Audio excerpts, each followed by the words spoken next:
नमस्कार दोस्तों, अभी कुछ दिन पहले महाराष्ट्र में 2 महिलाओं को सिर्फ इसलिए मारा गया था क्योंकि उन्होंने एक्सक्यूज मी बोल दिया था। उसी तरह एक बस कंडक्टर और ड्राइवर को भी लैंग्वेज इशू के चलते कर्नाटक में असॉल्ट झेलना पड़ा।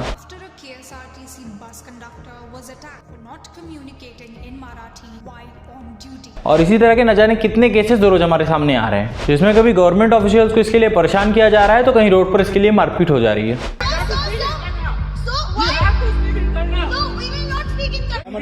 मराठीत बोला। और लैंग्वेज जो कल तक एक दूसरे से बातचीत करने का एक जरिया थी, वो आज इतनी बड़ी समस्या कैसे बन गई। आज की वीडियो में हम यही जानेंगे कि क्या केवल आज ही भाषा को लेकर इतनी समस्याएं उठ रही हैं, इसके पहले भी कई भाषा को लेकर के इतनी बहस हुई है।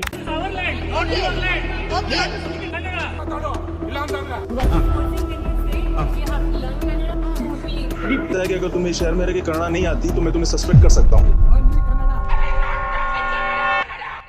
आखिर इस गवर्नमेंट की नई एजुकेशन पॉलिसी में ऐसा क्या है जो कई स्टेट्स को पसंद नहीं आ रहा है। इसलिए कहीं जाइएगा मत, क्योंकि आज की वीडियो में कुछ ऐसे सामने आने वाले हैं जो आपकी आंखें खोल देंगे। भाषा को लेकर के नॉर्थ और साउथ का डिवाइड आज पहली बार नहीं हो रहा है, बल्कि ये लड़ाई आजादी से पहले की है। यानी 1937 में जब हिंदी को हर जगह के लिए कंपलसरी किया गया था, उसी समय तमिलनाडु के रीजन में हिंदी के अगेंस्ट में प्रोटेस्ट उठने लगा था कि हमारे ऊपर हिंदी को जबरदस्ती थोपा जा रहा है। उसके बाद भारत की ऑफिशियल लैंग्वेज के लिए कॉन्स्टिट्यूएंट असेंबली में बहुत बहस हुई, पर अंत में यही फाइनल हुआ कि 15 साल तक ऑफिशियल वर्क के लिए इंग्लिश को यूज किया जाएगा, फिर हिंदी को ऑफिशियल लैंग्वेज के बेस पे धीमे धीमे इंट्रोड्यूस किया जाएगा। और यहाँ कहानी में वो ट्विस्ट आ गया जो किसी ने सोचा भी नहीं था, क्योंकि सबका मानना था कि समय के साथ लोग इंग्लिश को छोड़ देंगे और लोकल लैंग्वेज की तरफ शिफ्ट करेंगे और इंग्लिश अपनी वैल्यू खो देगा। पर समय के साथ इंग्लिश ने अपनी पकड़ भारत में और मजबूत बना ली। यहाँ तक कि आज ऐसा समय आ गया है कि हिंदी बोलने वाली जगहों पर भी स्कूल में हिंदी बोलने पर फाइन लग रहा है, और कई जगह तो ऐसा है कि इंग्लिश बोलने वाले को कूल समझा जा रहा है पर हिंदी को रिस्पेक्ट ही नहीं मिल रही है। और ये शायद समय के साथ ही सही हो पाएगा, और इसीलिए शायद इंदिरा गांधी ने 1968 में पहली बार new education policy lie,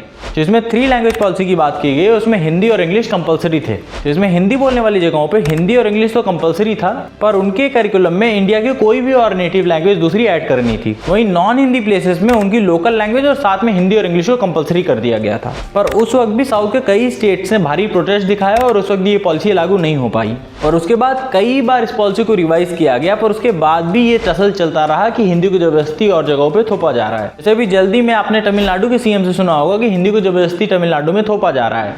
Chief Minister M.K. Stalin has taken to social media platform X strongly opposed the imposition of the 3 language policy in the state. क्या इस नई पॉलिसी में भी हिंदी को हर जगह पर थोपा जा रहा है? तो मैं आपको बता दूं कि ऐसा नहीं है, क्योंकि केवल इस टसल के कारण इस नई पॉलिसी में हिंदी को कंपलसरी लैंग्वेज के रूप से हटा दिया गया है। जी हाँ, अब इस नई एजुकेशन पॉलिसी में आपकी चॉइस की कोई भी 2 इंडियन लैंग्वेज आप चुन सकते हैं और इसके साथ में इंग्लिश चलती रहेगी। मतलब अब आप 3 लैंग्वेज पॉलिसी में हिंदी के लिए बाउंडेड नहीं है।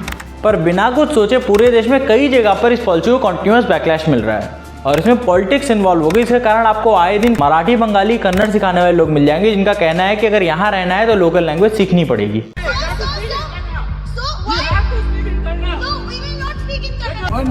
No Hindi, no English, only Kannada. तुम्हें टच करो ना मैडम, हम लोग हिंदुस्तान में रहते हैं, हम लोग हिंदुस्तान में कोई भी लैंग्वेज कोई भी बोल सकता है। और इससे फ्यूचर में क्या इम्पैक्ट पड़ने वाला है वो कोई नहीं समझ पा रहा है। जिस यूपी बिहार के लोग को यह भाषा या दूसरे कारणों से अपनी जगह से भगाना चाह रहे हैं, अगर वो पूरे देश में काम करना बंद कर दें तो आपकी केवल लेबर कॉस्ट इतनी बढ़ जाएगी कि आप जो लेविश लाइफ आज जी रहे हैं वो जी नहीं पाएंगे। और इस बात को याद रखिएगा कि यहाँ के लोगों से ज़्यादा यहाँ के पॉलिटिशियंस की गलती है, जिन्होंने इतनी अपॉर्चुनिटी नहीं जनरेट की कि यहाँ के लोगों को बाहर काम के लिए न जाना पड़े। खैर, इस पॉलिटिकल टॉपिक पे किसी और दिन बात करेंगे।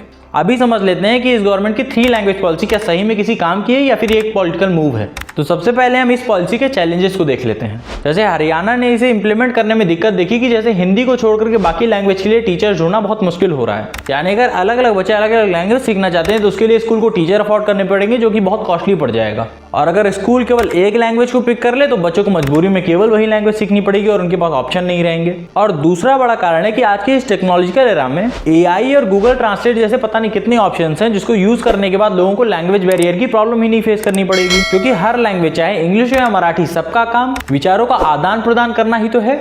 और इसी तरह प्राइमरी एजुकेशन में भारत के बहुत सारे बच्चे बेसिक लिटरेसी तक नहीं पा रहे हैं, तो इस तरह एक और सब्जेक्ट बढ़ जाने से बच्चों के ऊपर बर्डन और बढ़ जाएगा। हमने चैलेंजेस तो देख लिए, पर इस पॉलिसी के कई सारे फायदे भी हैं, जैसे एजुकेशन एक्सेस बढ़ेगी। जैसे आईएएस की तैयारी करने वाले बहुत सारे बच्चों की ये समस्या है कि इंग्लिश में स्टडी मटेरियल्स बहुत अच्छी क्वालिटी के होते हैं, पर हिंदी में उतनी अच्छी क्वालिटी के अवेलेबल नहीं हो पाते हैं, जो उनकी सिलेक्शन में बहुत बड़ा बाधक बनता है। और अगर किसी तरीके से वो इंग्लिश मटेरियल इन बच्चों को समझ में आ जाए तो बहुत सारे बच्चे को सिलेक्शन हो जाएगा।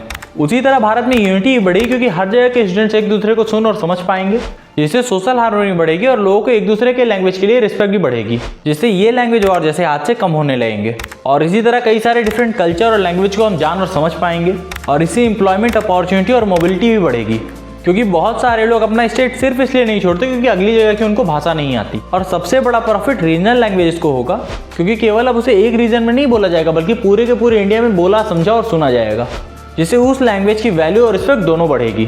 खैर, ये सब तो हो गया फायदे और नुकसान, पर क्या होना चाहिए वो हम इससे समझ सकते हैं कि स्टूडेंट्स का बर्डन कम करने के लिए ये किया जा सकता है कि थर्ड लैंग्वेज को रिजल्ट में ना इंक्लूड करके केवल उनको पासिंग मार्क्स तक ही रखा जाए, जिससे उनका बर्डन कम होगा और वो अपना फोकस आर्टिफिशियल इंटेलिजेंस, आईटी और बाकी जगहों पे लगा पाएंगे। क्योंकि हमारे पास सबसे ज़्यादा भाषा होने के बाद भी सारे के सारे search engine, social media app सब के सब बाहर के हैं। पिछले कई सालों से कोई बड़ी चीज़ बना करके हमने दुनिया के सामने प्रेजेंट नहीं की है। और मैं ये जरूर कहूँगा कि हमने इस देश को कभी धर्म के नाम पे तो कभी कास्ट के नाम पे डिवाइड होते हुए देख लिया, वैसे ही कभी नॉर्थ साउथ या स्टेट्स के नाम पर भी डिवाइड होते हुए देख लिया है। तो अब प्लीज़ इसे भाषा के नाम पर मत तोड़ो। और अगर आपको भी लगता है कि भाषा हमारे बीच का पुल है, दीवार नहीं, तो इस वीडियो को शेयर जरूर करें और कमेंट में बताएं कि आपकी मातृभाषा कौन सी है। बाकी फिर मिलते हैं अगले वीडियो में, तब तक के लिए नमस्कार।